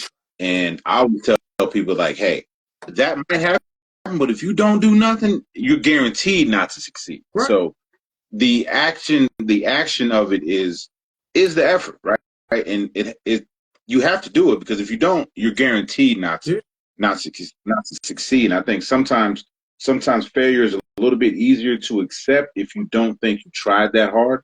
I think some people kind of brain tells them that, and that's kind of a defeated mindset to have. But when you've been kind of the victim of a lot of negative, sayings, a lot of negative visions, a lot of negative pictures of ourselves, it's kind of easy to think that we either can't achieve something, or that maybe it's a little bit out of our out of our reach.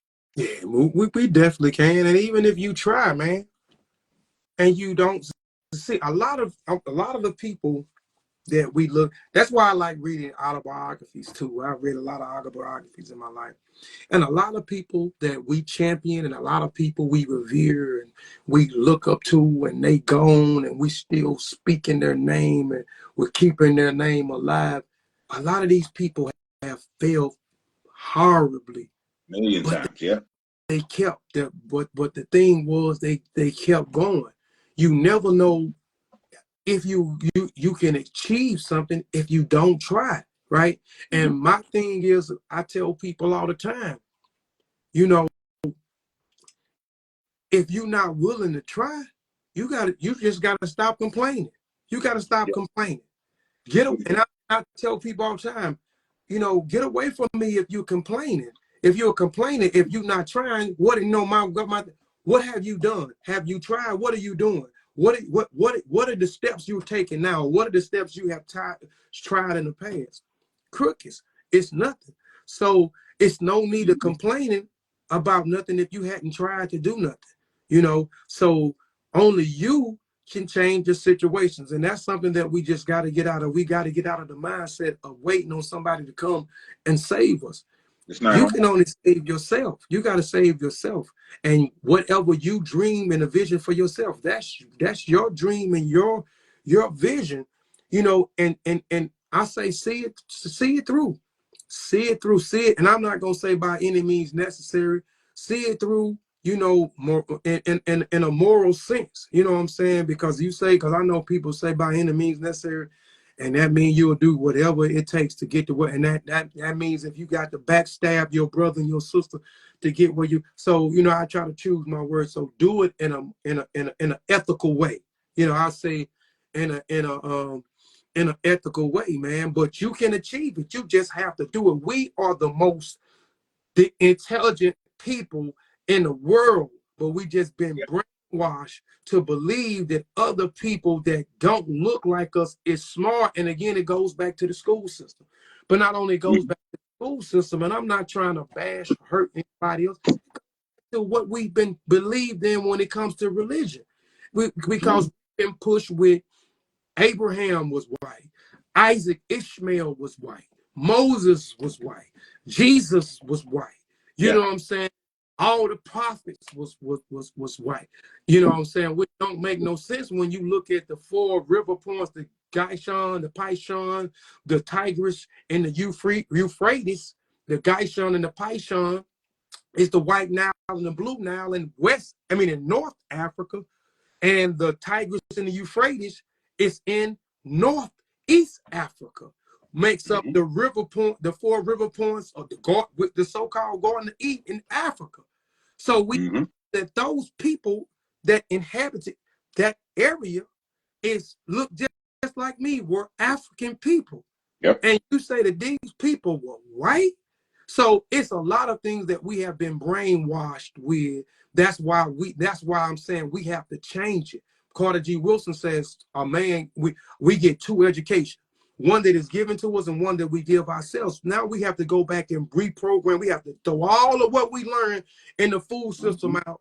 And now we have to go back in and reprogram ourselves and re-educate ourselves. And you know what I'm saying? With the proper education. And once we do that, now we'll be in high regards of ourselves. We'll be in that high regard because we know we made these major contributions, and we know a lot of these people came in and stole a lot of these things away from us and claimed them for themselves. So now we'll stop looking at the people outside of us and we'll start looking at the people we look at every day, and we'll have more value for ourselves, and we'll know we have a level of intelligence where we able to go out and we able to achieve anything if we put our minds to it, bro. Like if it's amazing, like you said, when you first accept the task of having to unlearn all that you've been taught, right? It can be a daunting task because you're like, wow, I've gone through 12, 16, 20, 24 years of schooling. And the people that I've looked to and I've revered and I've, respected, I got my wife joining in, that I've respected and I've, held in very high regard were lying to me, right? I remember being so upset that I think I was maybe fourth grade and they were talking about Christopher Columbus, right? And went home and told my mom, this is what we learned. My mom was like, oh, that was a lie. Like, what you mean? It's my teacher. It's my favorite teacher. Ain't no way my teacher go. She's like, listen, all that right there is a lie. You can't discover something that other people already live in. And I went and said that. And the next day I said, hey, I understand that people are already living on this continent. Right? I mean, this area right here. So how did it get discovered? And I remember getting in trouble.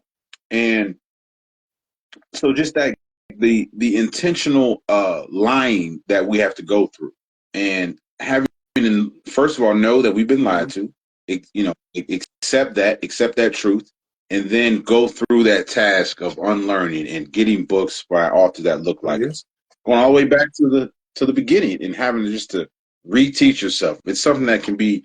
It's a long task. All your life you're a student, so that's the best thing we can be as a student. But it's it can be a long task, and it's the sharing of that information that makes it that much more valuable and that much more it's less daunting when you're sharing that information with people and everyone's putting in different pieces that they've learned, because we all have to learn at different speeds. So it's something that hopefully my sons don't have to be 20 years old before they start to kind of unlearn a lot of that stuff. Is we're trying to shorten that amount of time. Yes, indeed. Please, brother, because I ain't gonna lie, I wish I would have knew what I know now years and years and years ago.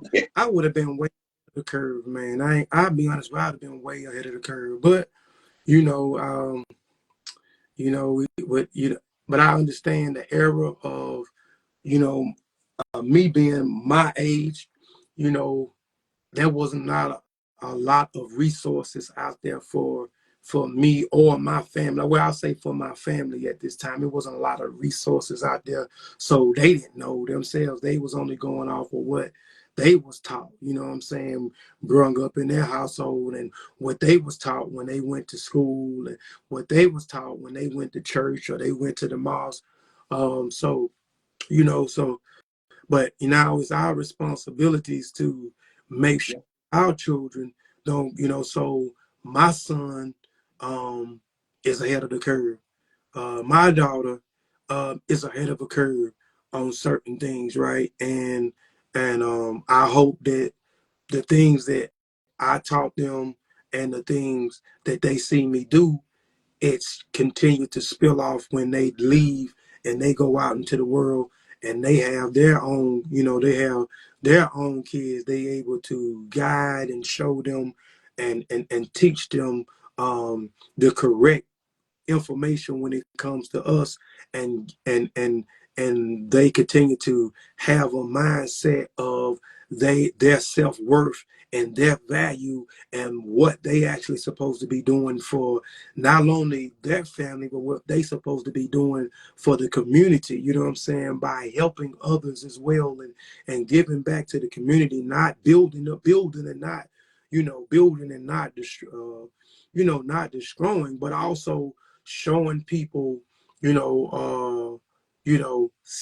success, because success comes in various forms, but showing them, you can do it on your own. You can do this on your own. You can do this on your own, and this is how you can do this on your own, and this is how you can do this on your own without being compromised. And that's one reason why I push the narrative of I do everything myself.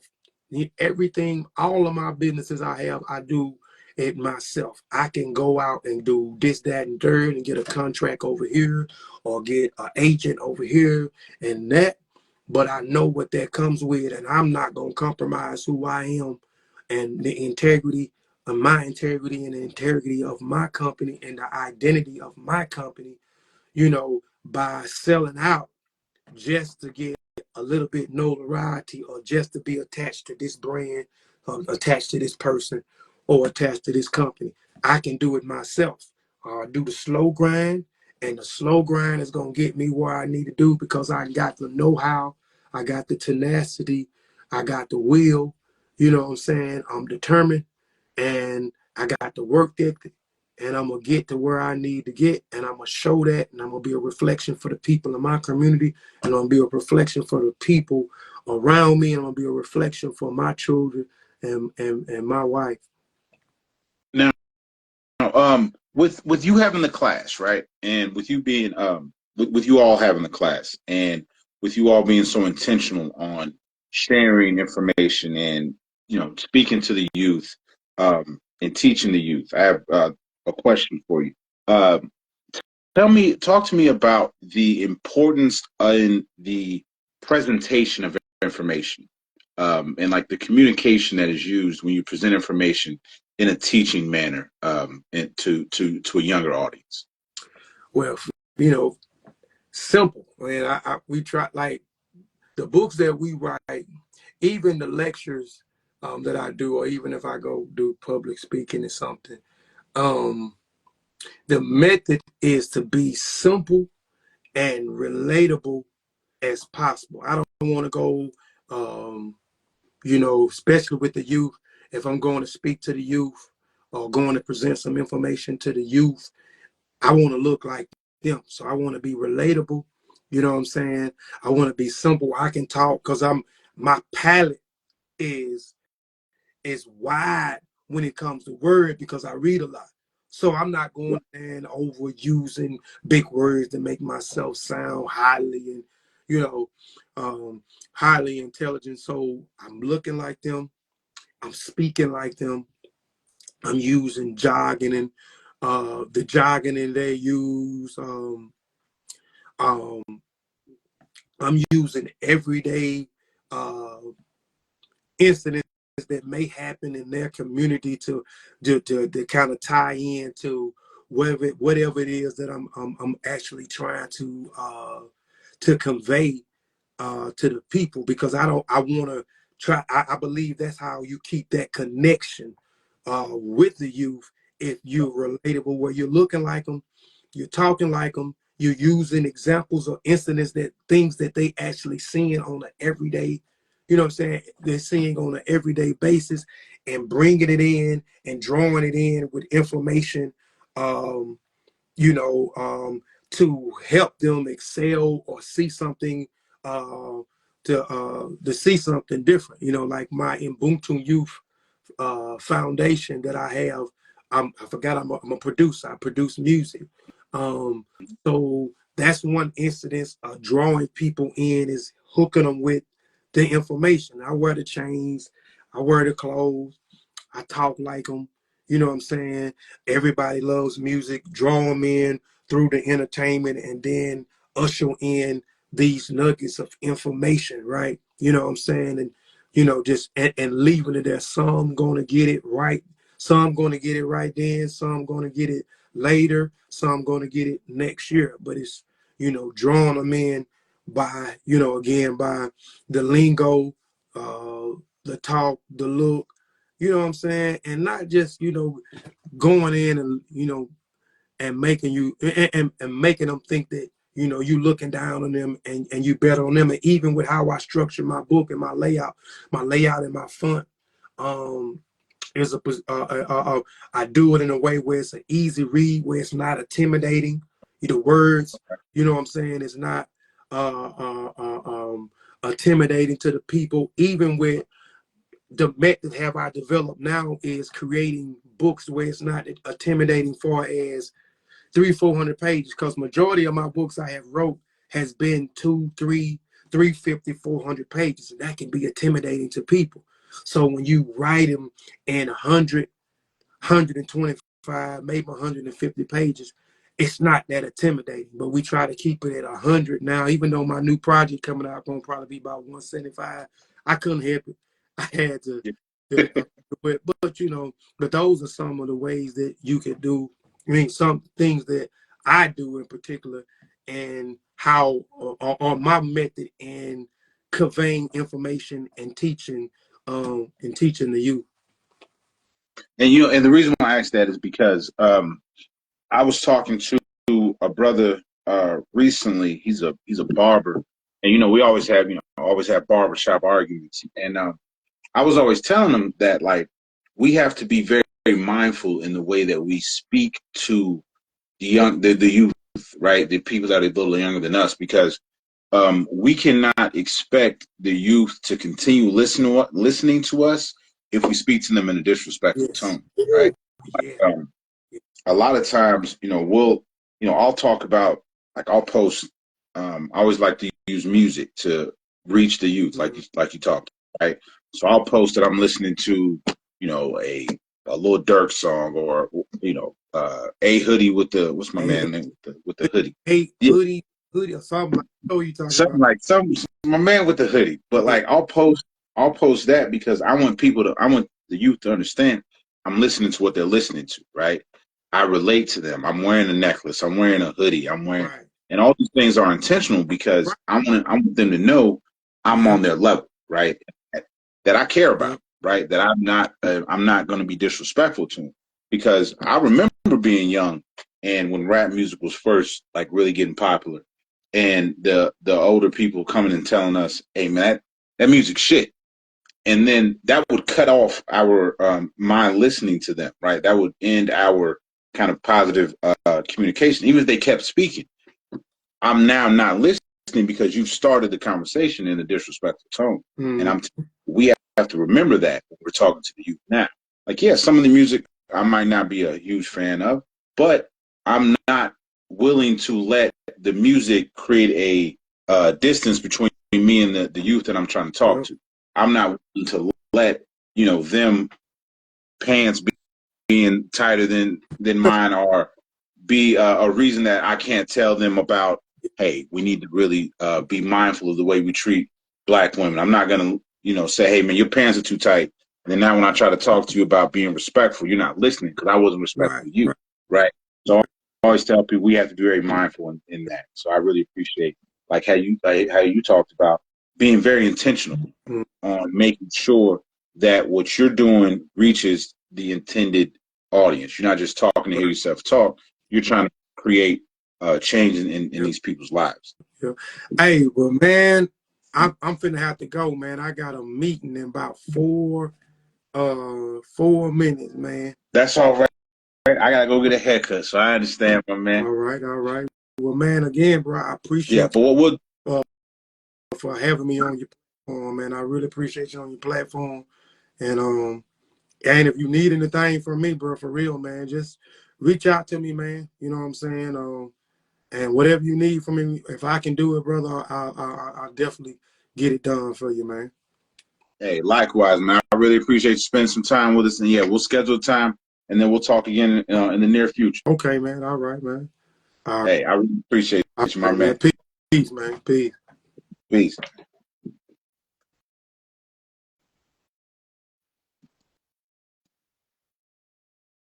I appreciate my man Kofi coming on. See, hey, when it's a little while between quality times, we do it for a long time with 2-hour conversation. I really appreciate Kofi joining us.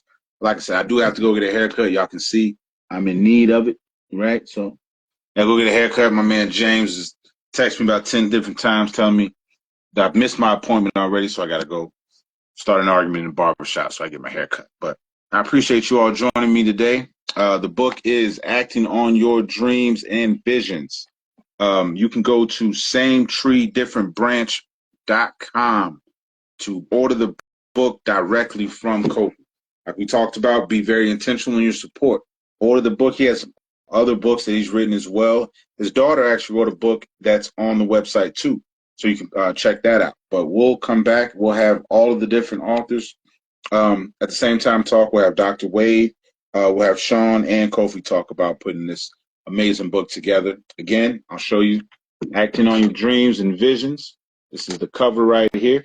There's a workbook that comes with it. I'll be ordering that today and getting the workbook. I'll actually be working through it with my 13-year-old as he kind of, matures in his life to make sure that he understands how to act on his dreams and visions as well. Thank you all for joining us, and then we'll be back soon. Thank you.